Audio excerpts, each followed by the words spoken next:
Hi guys, I just wanted to jump on tonight for a quick little study. About a week and a half or so ago, we were in Isaiah 35, 36, and 37. You might remember that Hezekiah had received the enemy report, and so he had to combat it with the report of the Lord, and he spread the letter out before the Lord, and he said, this is what the enemy has to say, but what do you have to say? And God turned it around and then brought all that confusion and all that madness against the enemy. So that was our last study. So I'm reading into Isaiah 38, and we come upon Hezekiah. He falls sick, and he's laying in bed, and God sends the prophet Isaiah to come to him and tell him, you're gonna die. Like, you need to get your stuff together. You need to get your will made out because you're going to die.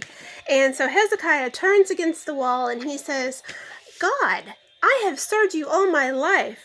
Like, what is going on? And actually, let's go ahead and jump to verse 3. He says, remember, O Lord, how I have always been faithful to you, and I have served you single-mindedly, always doing what pleases you. Then he breaks down, and it says he wept bitterly. He was taking this news really, really harshly. So the message came to Isaiah from the Lord, so God's taken notice of this, and he changes his mind. We see God's heart is softened to this cry of, I have been faithful. Why are you letting me die right now?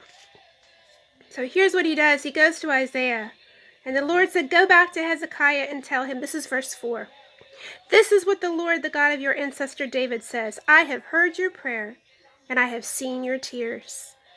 I will add 15 years to your life. I will rescue you and this city from the king of Assyria. Yes, I will defend this city. Not only does God turn around what he said that he was going to do, he has mercy on Hezekiah. Then he gives a sign as proof of what he said. And this is the sign from the Lord to prove he will do as he promised. I will cause the sun's shadow to move 10 steps backward on the sundial of Ahaz. So the shadow on the sundial moved backward 10 steps. Do you realize that nature has to bow to the King of Kings? It doesn't matter what's going on. It doesn't matter what it looks like. When God says go, it has to go. Think of Jesus when he was resurrecting. And the big rock, the big boulder, I'm sure it had to be a powerful boulder, was in front of the tomb. And when God said, move out of the way, it had to move. And that's the power of our God. So here's what caught my attention is God rescues him, right? God turns back the hands of time, gives him 15 years on this earth. And here's what Hezekiah does, okay? So in verses, let's go to chapter 39. Soon after this, so here's what happens. So this is after Hezekiah got his miracle. Soon after this, Merodach-Baladan, son of Baladan, king of Babylon, sent Hezekiah his best wishes and a gift. He had heard that Hezekiah had been very sick and that he had recovered. Hezekiah was delighted with the Babylonian envoys and showed them everything in his treasure houses, the silver, the gold, the spices, and the aromatic oils. He also took them to see his armory and showed them everything in his royal treasuries. Now, do you see what's happening here? He was rescued from God, and it's going to his head. The power is going to his head. The wealth that he has is going to his head. He's basically bragging. There was nothing in his palace or kingdom that Hezekiah did not show them. So here comes Isaiah the prophet. Remember, Isaiah knows what happened. Isaiah had the original report. Isaiah got the amended report from the Lord and gave it to Hezekiah. Isaiah in verses 21 of 38 says, make an ointment from the fig, spread it over the boil, and Hezekiah will recover. So Isaiah has been here every step of the way. So here comes Isaiah. Isaiah the prophet went to King Hezekiah. Now, do you think God sent Isaiah? Yeah, I do. And he asked him, what did those men want? Where were they from? Hezekiah replied, they came from the distant land of Babylon. And what did they see in your palace? Asked Isaiah. I think Isaiah knows. They saw everything, Hezekiah replied. I showed them everything I own, all my royal treasuries. Then Isaiah said to Hezekiah, listen to this message from the Lord of heaven's armies. So he's not happy now. The time is coming when everything in your palace, all the treasure stored up by your ancestors until now, will be carried off to Babylon. Nothing will be left, says the Lord. Some of your very own sons will be taken away into exile. They will become eunuchs who will serve the palace of Babylon's king. Now listen to Hezekiah's reply. Then Hezekiah said to Isaiah, this message you have given me from the Lord is good. Now, what good do you hear in that message? Because I hear an angry God. I hear judgment. For the king was thinking, at least there will be peace and security during my lifetime. Forget my kids. They might be hauled off and taken to exile. You know, they might be put into bondage, but as long as I'm okay, that's a good report.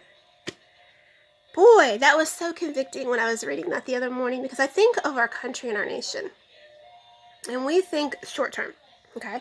We think if we can get something better for our nation, better for the time that we're living, like right now, then that's good. That's good, right? As long as we're living more comfortably and we're safe, we're good.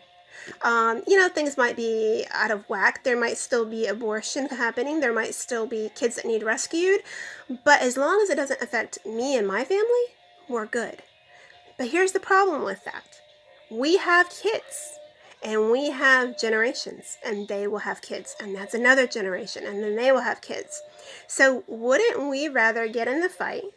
Wouldn't we rather express some humility towards God, the God that rescued us, the God that turned around the report that said you have to die, and instead Jesus went on the cross and died for us? Wouldn't we want to take God's heart for our nation, for our community, for our families, and say, what can we do right now? What has God called us to do right now to affect the nations? Not just ourselves, not just our little communities and our little homes and our families, but what can we do to affect the nations? What can we do that is going to be kingdom, that is going to pass down generation to generation to generation? What is going to be, what's going to make an impact on this earth? What was I here for? Such a time as this, I'm here. In these end times, I'm here. Why am I here? What does God want me here for, and what has He called me to do? So I think we can take a lesson from Hezekiah and hopefully learn from this, that it's not all about us. This is such a bigger picture, and it's kingdom. And if it's kingdom, then it's going to multiply, and it's going to go way beyond anything we could think, ask, or imagine. But that's only if we say yes. That's only if we answer the call. That's only if we get in the fight. And that's only if we care about someone other than ourselves, to be frank. I mean, that's what Hezekiah said. As long as it doesn't affect me, it might affect my kids, but as long as it doesn't affect me, it's a good report. All right, let's learn from Hezekiah. Let's practice some humility, and let's see what we can do to make a difference. Just ask God, God, what can I do to make an impact in your world? I bless you. Have an amazing week.